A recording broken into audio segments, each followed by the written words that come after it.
The cake was wheeled away and taken to one of the tables to be cut into pieces by some of the hotel employees.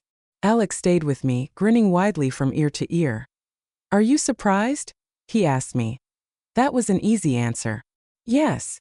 I didn't want to tell him that I had thought everyone, including him, had forgotten my birthday. I was ashamed of thinking that now, after seeing how much effort he put into this party, that I should have known that even after the scandal and the distance and time that separated us, Alex would still be on my side. I know it's early, but I'm not sure there will be time for a proper celebration on the day itself. Some guilt flashed over Alex's face. Initially, I'd wanted to hold a grand shift ceremony for you on your actual birthday, but the elders turned up the pressure on me. They absolutely insisted that was the day I had to get engaged. "It's okay," I told him. "It's not," he insisted. "But thank you. For now, the best I could do was prepare a small celebration here to wish you an early happy birthday." "It's perfect," I assured him. He laughed, looking down. "You are being kind again. Too kind, maybe. I'm not sure I deserve all this forgiveness." He did, even if he didn't realize it. Alex had always protected me. How could I not want to do the same? I didn't have the strength and speed to protect him physically, but I could help to protect his heart and his feelings. After a few moments, he looked back up at me. His gaze drifted over me as if he was trying to take me all in. "I can't get over how different you look. When you were abroad, why didn't you ever send any pictures or anything? You barely let me know anything about your life." I didn't know where to begin. Even opening my mouth, I found it hard to answer. Fortunately, or perhaps unfortunately, at that same moment while I struggled, Nicholas walked over. He handed Alex a beer while keeping one for himself. "Thanks," Alex said. Accepting it, I tried to avoid looking at Nicholas, but when I dared a glance, I found him staring straight at me. He smiled, that same dangerous-looking smile he had at the pub, and my heart picked up speed again. "I didn't recognize you before," Nicholas said. "You sure aren't the same silly little sister I remember, who followed along in Alex's shadow like a lost puppy." Indignation rose within me, but I pushed it down. After all, wasn't he right?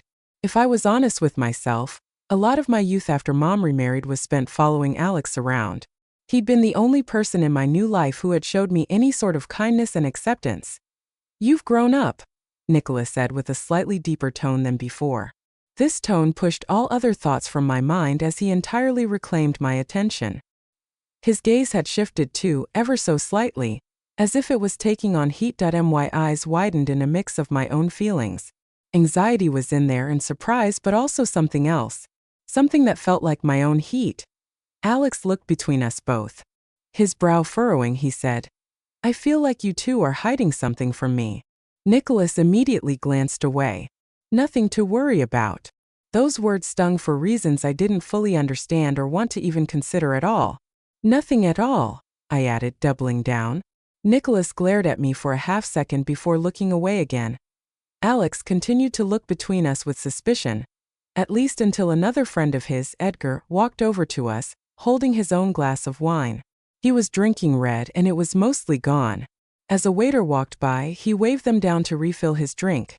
"Leave the bottle," Edgar said, and after taking the bottle from the waiter, placed it down on a nearby table. To me, he asked, "Did you want a glass?" "No, thank you," I said. After what happened earlier when I'd been drinking, and ended up kissing Nicholas, I wasn't in a hurry to start drinking again, especially not in Nicholas's presence.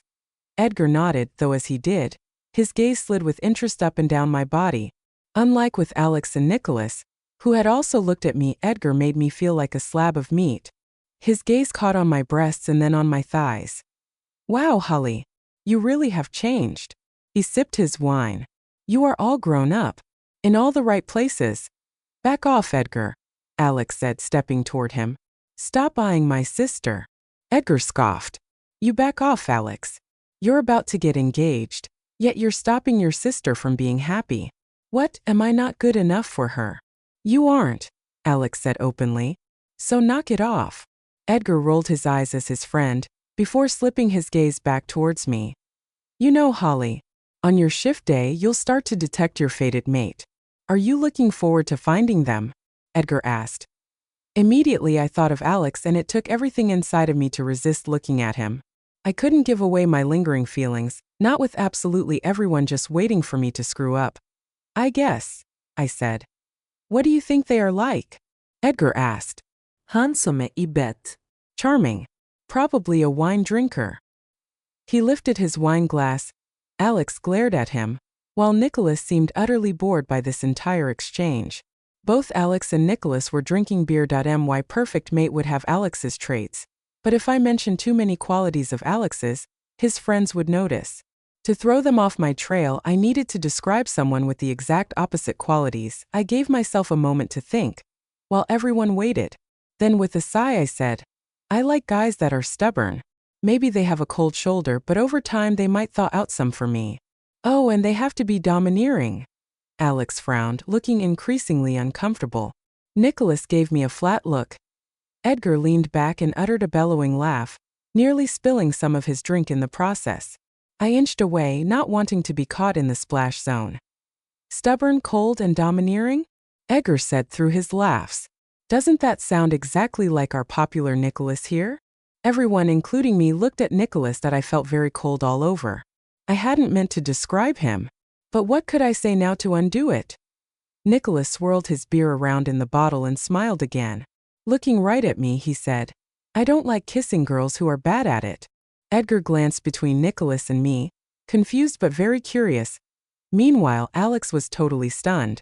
Then, as he slowly came back to himself, he gripped his bottle so tightly in his hand that it shattered.